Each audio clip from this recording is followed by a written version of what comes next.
Hey, what's going on, guys? Brandon here with Texas Plinking Gear, and in this video I am making a video on some thermal optics, and this is more so of a supplement video because I made a different video on the main channel, which is just Texas Plinking, but I'm going to dive in a little deeper on how to use them, how to set them for success on all the different use cases, and just dive deeper than I did on that main video. But I'm talking about the DNT Hydras. Now, this isn't just thermal, but these are thermals that are very, very budget oriented without being gimmicky and crappy, to be totally honest with you guys. These are very, very good thermals because there's two I'm going to be talking about in this video. And the long story short with them is that they're not just thermal scopes like you see the application on this particular gun here, but they're also small and lightweight without the mounts and everything to where you could just use them as thermal monoculars. And then my favorite feature is using them as a thermal clip-on to where you could use your prism optic or a low power variable optic with a one-time zoom and then turn that into your thermal scope by putting this in front of your day optic, as long as you have that monolithic rail there. The DNT Hydra has three different models to choose from. They start at under $800 and they go to just under $2,000 when purchased a certain way, and we'll talk about that. So there's a wide range there in that price, so I want to set the expectations on what to expect between the three different models. But again, the main purpose of this video over my other one is definitely diving deeper into it. So if you guys want to do that because you're about to drop $800 or $2,000, you probably want a little bit more information that I didn't supply in that video, and so we're going to cover some of those bases here. And if you guys want to go see that video that I already made, feel free, I'll link that in the description. You guys can check it out at the end of this video, but let's go ahead and dive into it. DNT, or Day-Night Technologies, is a company that I got familiar with a few months ago when I first started shooting with their Thermite. The Thermite is similar to this except with a bunch more stuff on it. It's got a thermal optic, it's got a digital day mode, digital night mode, laser rangefinder, ballistic calculator, and all that good stuff all built onto it. What that optic can't do, however, is be used as a clip-on because there's no clip-on mode. This, though, strips of all that except the thermal. It's simply just a thermal scope. So with that, the compact form factor and everything is much, much better. It's very, very lightweight. But there's a mode that you could turn on through the menu system called clip-on mode. And that optimizes the menu to be used as a clip-on. And then when you go to zero it, you zero it for your day scope. There's a way to do it, some information to dive into in just a little bit here, and we'll go ahead and cover that. But that's what the Hydras do over the Thermite. It strips a bunch of those other features. It's just thermal, but you could also use it as a clip-on. It happens to be a little bit cheaper just because it ditched all the other stuff. And so we'll go ahead and talk about that. Again, there's three different models to choose from, and I'll mostly be talking about the two polar opposite ends because I don't have all three. I have the one that is the most expensive, which goes for just under $2,000, and then the most entry level, which goes for just under $800. That price point is when you're using coupon code Texas Plinking. If you guys want to check them out, I'll also link them in the description. But before you do that, let's go ahead and dive into whether they're worth it or not. Long story short, I sure think they are, but we'll dive into some of the features and some of the use cases and examples throughout this video. Now, starting with the most entry level, the HS225, MSRP of $999.99, but the current retail is $885. But like I said, using coupon code Texas Plinking makes it $797. The middle model is the one that I don't have with me, but that's the HS325, and that is right around $1,600 or $1,700 MSRP. But the coupon code there as well works with that, and that brings it to, I think, just under $1,200. And with the highest end of all the Hydras is the HS635, which is $2,999 MSRP, but the current retail is just over $2,200. But coupon code Texas Plinking makes that $1,998, so just under $2,000. So those are the main ones I want to talk about here, is those two polar opposite ones. $800, $2,000. What is the difference? Why does it command that much more of a price? Is it to the point to where this one's not worth buying? Well, to be totally honest, this one is certainly worth buying. At $800, you would expect it to be a gimmick, or at least I did, because thermal under that price range, I guess we're finally seeing it be a little bit more obtainable. This certainly is a fantastic thermal scope that will do its job. That's not to say this one's not worth it, because it definitely has some features that I like over all the others as well. Whether it's important to you or not, we'll just kind of go through the specs in a very matter-of-fact kind of way, and you can decide for yourself, and I'll give my opinion towards the end as well. But let's go ahead and start with the HS225. So the resolution on the HS225 is 256p, but I'll tell you this, all the Hydras have a AI enhanced algorithm that they call super resolution. It's a mode that you could turn on, and when enabled, it's as if the resolution goes up by 1.5 times, which makes the 256 more like 384. The minimum magnification is 3 times zoom, and you have options like 4.5, 6 time, 9 time, and 12 time zoom. And with the highest end of the Hydras being the HS635, it's as if the 640 is now 960p with the AI enhanced algorithm. In addition to the fairly large jump in resolution, another big feature the HS635 has is that it has a 35mm objective lens versus the other two have a 25mm objective lens. But all that being said, in my personal opinion, the biggest benefit the HS635 has above the other two is the minimum magnification of 1.5 times zoom. So why is having the minimum magnification of 1.5 times zoom so important? Well, as a dedicated thermal scope, it is great as well, just because you see more of a field of view, which is nice. But certainly the biggest advantage for me anyway is a clip-on, and of course just scanning as a monocular. But being able to go down to 1.5 times zoom opens up the field so much.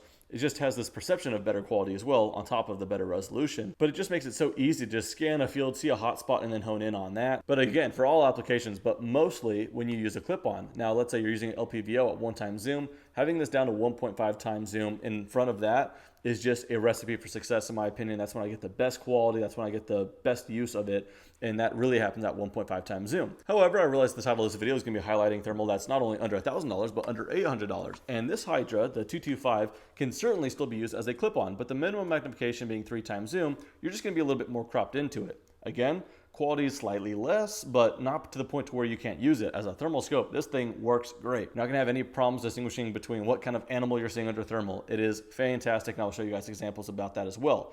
But as a clip-on feature, having a minimum magnification of 1.5 is the biggest difference in my opinion, and I'll go ahead and show that here as well, just between internal recording as well as me trying to put my phone behind the day optic looking through the thermal. So that being said, I don't want it to sound like you absolutely have to get the 635 to make all your dreams come true with all clip-ons and monocular settings and all that kind of stuff.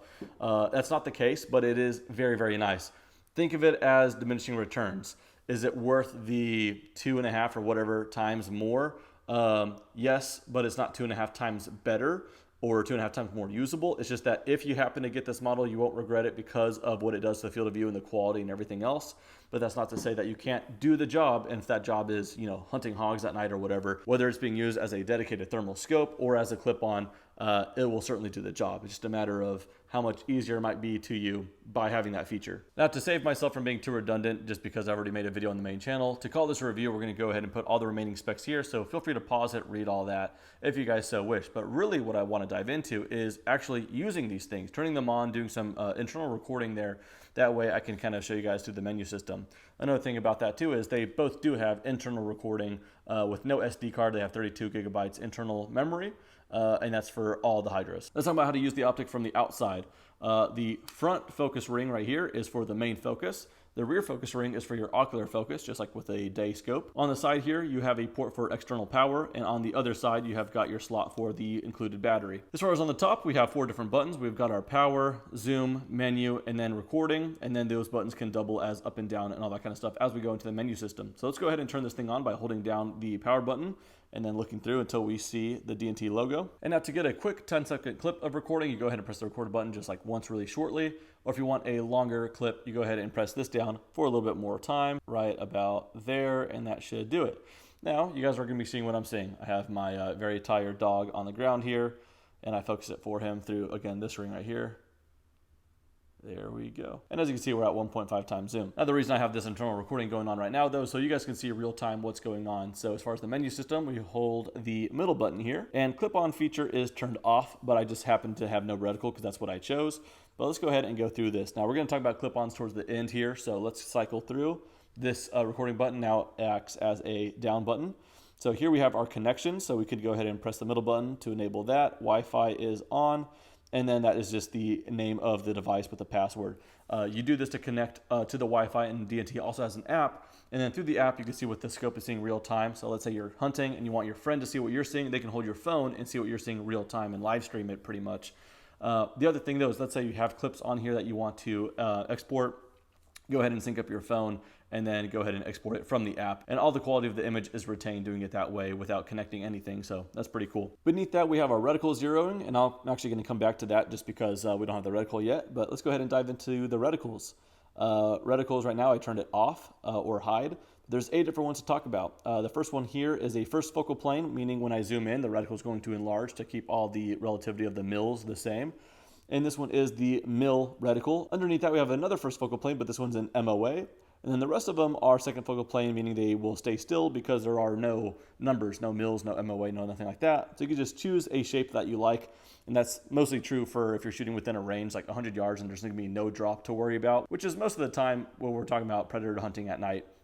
So you can just kind of choose whatever shape you want. All kinds of ones to go through here. So we're going to cycle through them. Tell you what, I'm a mil guy, so we're going to go ahead and keep it on mils.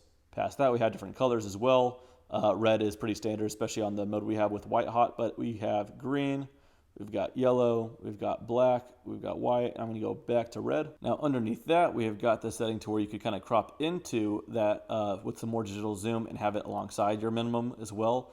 So you guys can see here. So we could have it cropped in zoom on the left or center top or on the top right there. But personally, I don't need any of that, so we're gonna go ahead and turn that off. Recoil activated recording, I'm gonna go ahead and just keep that in manual mode just so I can choose to start and stop recording, but hey, it's a feature there nonetheless. Image super resolution, again, I've currently got that turned on and I like it. If we turn that off, really, again, we're already talking about a pretty high resolution model here, so it's gonna look good either way. I see a larger difference here with the entry-level model, but with the 635, looks like he's dreaming about something. Got some twitch going. And we're going to go ahead and turn that back on, just because why not? As far as the thermal image settings, we could go ahead and go into here, and there is quite a bit to go through. The thermal imaging mode, there is natural, there's enhanced, and highlight. You could really tinker with that and decide on your own personal environmentals. I kind of like enhanced on this particular one. Between the palettes, we have got white hot, black hot, we've got red hot, and then we've got iron hot. Image contrast, this is where you can really just take your time and tinker with it for your environmentals, your temperature, and all that kind of stuff. But you do have that control with all of the Hydras. So the image contrast, we've got right in the middle at 3. You go ahead and change that quite a bit as well. Yeah, 3 is just kind of a happy medium for me. Image brightness, again, right now, 3 is just fine. If I'm at night, I don't really want a bright light in my eye, so I'll probably change that. If I'm shooting thermal during the day, I'll probably crank it up. Image sharpness, again, 1 through 5. Right now, it is right in the middle, where it's totally fine with me. Now, hotspot tracking is interesting. You could go ahead and enable that, and it will have a red dot showing whatever the hottest thing in that image is at one given time. Might be useful for some. I've been having it off, but you know, kind of neat. Beneath that is function setting. We could go ahead and go through here, and we have got all kinds of other things going on as well. Auto power off, loop recording, audio recording, gyroscope, screen brightness. Again, things you can just customize later on. And then under these system settings, we've got date, time, language settings. You could format all the memory and all that basic stuff as well. All right, now that we're back at the top and we have a reticle, let's go ahead and go into reticle zeroing. Now here we have different zeroing profiles. So if you have a good mount, we'll get into some of the mounting stuff I recommend. But if you have a good mount, it should hopefully retain 0, so you could put it between different rifles. Right now, there's no profile, so we're just going to keep it on profile A. Under that is the freeze function, and long story short with that function is it makes it incredibly easy to zero this optic to where it's really like a one-shot zero to confirm. So what you end up doing is, let's say we're aiming at something kind of warm like this. Let's go ahead and focus it for this wall plug-in here. Let's say that's the target. You're shooting at like a hand warmer or something like that to zero it. Let's say you're shooting here, but really you see a hot spot in the dirt about here. Well, what you could do is this. While aiming at your aim point right here, I hit the freeze, and as you can see, it's frozen. I'm moving this optic around, and it totally froze. Now what you could do is go down to the X and Y axis here, and now you can move this and move it to where it's that hot spot in the dirt on the reticle. We'll put it back to roughly 0 now just because I'm not actually zeroing it, but once we're done there, we press the middle button. Now we can go to the Y axis, save and exit, all that kind of stuff, but I'll go here and unfreeze it. And then I don't need to save anything I did, so I'm just gonna go ahead and exit. And that's pretty much all the functions using it as a thermal scope. Now, if you guys want to use it as a thermal monocular, like I said, go to reticles and turn your reticle off, and then it's monocular. But to use it as a clip-on, things can change. So let's go ahead and go here, clip-on enabled, and as you'll see, the reticle instantly goes away. And some of the things in the menu kind of tighten it up, just so you could see it through your day optic. The difference now, though, is when we go into zeroing, we have clip-on zeroing, not traditional zeroing. So we go ahead and press this.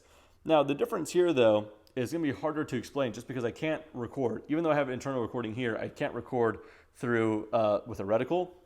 But when this is used as a clip-on, you will have a reticle through your day optic. Now, you want to do this when your day optic is zeroed. You've already zeroed your low power variable optic to that rifle. That's important. So now that you threw this on there, you need to zero this to your day optic because it could slightly be offline, whether it's high, whether it's low, or barely canted, whatever the case is, it needs to be zeroed. So similarly, what you could do is have this profile setting, and then you could fire a shot. And now obviously my reticle that you guys don't see now because there's no clip on, but let's say I have my reticle right on that hot spot once again, and I shoot just like the same way. If I could see my hot spot where the impact is bottom left of that, what we could do is, let's say I'm aiming right at it, we go ahead and freeze it once again. And now that that's frozen, we could go ahead, go down here, and then move this. Pretty much what's happening is when you zero it, it's moving this to be parallel with whatever your reticle sees.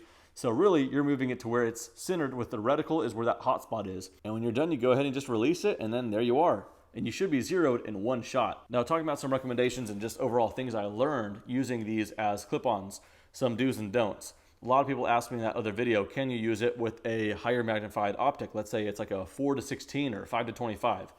Sorry to break the hearts out there, but the long story short is no. Think about it as trying to get binoculars and look at your TV from up close.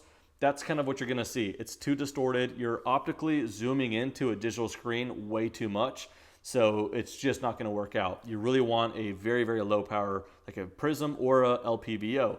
Can you optically zoom in with the LPVO a little bit? Maybe, but there's really no reason to. You're not making the image any better because you're zooming into a screen. That's the short of it. The clip-ons really like low power variable optics, meaning optics that start at 1. So 1-4, 1-6, 1-8, 1-10, 1-12. You're going to use that at 1 anyway. Some people ask me, why don't you just put this behind your day scope? And the main reason is thermal cannot see through glass, the second one being the eye relief of the day optic, so that can't work either. These are meant to be clipped on the front of the scope. Now, when doing that, you want to do your very, very best to get the alignment as good as possible. Now, you'll see in my main video, my alignment was not that great, and that's okay. We could go ahead and just zero it, and we'll just have to dial some more to zero it to the day optic, but it can work. But the more parallel you get this, the better. Now, as for different mounts, the Hydras come with a mount, and that is this one right here. It's this little cantilever mount, and they work very, very good. It's got 3 screws that clamp into the Picatinny rail, and then 4 screws that clamp into the optic. It's very, very sturdy. Not quick though. You'll definitely need to screw it onto the mount, onto the optic, and all that kind of stuff. So yeah, just like any other mount. But for clip-on purposes, you maybe want something that is quick attach, quick detach. And that is when something like this actually, and surprisingly, works out pretty darn well. This here is an American Defense mount, and a lot of people were asking me which particular one, and it would be for any kind of standard magnifier out there. It does fit on there. It's just that you're using 2 screws instead of all 4 like the factory mount. I think particularly this is the American Defense or ADM 17. So look into that, and that should be the right mount. Just make sure you get the right height screws and all that kind of stuff as well. Also, something I need to experiment with, I haven't even opened these yet, but on Amazon I bought some of these little rail risers for Picatinny to Picatinny, but it just rises it a little bit. So hopefully I could tinker with different mounts and different rail options to get the height of certain things just as good as possible. Now, this was a big experiment. This is a quick attach, quick detach mount from Vortex from their magnifier series. And this is also a swivel feature to where you can mount it like this and then swivel it back in to be a clip-on. I didn't know if that was going to hold zero or not, and so still to this day I did very minimal testing. Just on that main video I did it probably like 3 or 4 times, and it kept its rough zero, but I didn't punch any paper with it, so that's going to be experimental as well. But from my quick experiment with it, it does seem to work and hold zero when using it as a swivel, so you could swivel your thermal back in front of your day optic. Kind of interesting. Never seen anyone do that, so I didn't know if it had any merit to it, but now that I see that it could have some potential, we'll probably have to hit the field and actually just do some groupings to see if that's a pretty legit option. But anyways, I think this is getting to be a long video, but as you'd expect, we're actually getting nitty gritty with these things, and there's a lot to get to. But that's the short of it. Both of these models are quite amazing at their price ranges. I would imagine the one in the middle is as well, but the ones that I have here for $2,000, for under $800, they are phenomenal. Why step up to the 635? I would say definitely if you're going to be using it as a clip-on primarily or monocular, then at that point the minimum magnification of 1.5 times zoom is really going to help you out, plus the better resolution, plus the bigger objective lens, all that kind of stuff. So it's definitely worth the price. But if you only have $1,000 to spend or just under, this one is definitely going to knock your socks off for being $797. That's the one thing. Thermal is actually becoming more obtainable, so that's pretty cool. You could absolutely buy even a few of these and equip multiple rifles and go hunting among different friends and all that kind of stuff, and everyone's going to have a good time. Or if you just can fork out the money, I will not steer you guys away from this. Shouldn't be a surprise that of the two, the 635 is my favorite. But then again, considering the price for under $800, this one's my favorite in that segment. For that price point, it really allows people to finally get out there and hunt under a thermal and have no apologies. It's not like it's grainy. It's not like it's barely usable. It's definitely a lot of optic for the money. So both of these are winners. And again, that's as thermal scopes with the options they have there. As clip-ons, the big things to know is try to get it as parallel as possible. Use it with a one-time zoom, and then make sure to zero it to your day optic, and then you're off to the races. And these things are pretty freaking nice. So if you guys are interested, I'll be sure to put a link in the description. And again, be sure to use coupon code TexasPlinking to get the biggest savings currently available to get them at the price points that I was saying throughout this video as well. But that does it. Hopefully I had enough footage to suffice and all that. But if you guys want any more information or questions answered, leave them down below. And if it's enough to make another video covering them, then I'll go ahead and do that as well. But that does it. Thanks for watching. See you guys next time.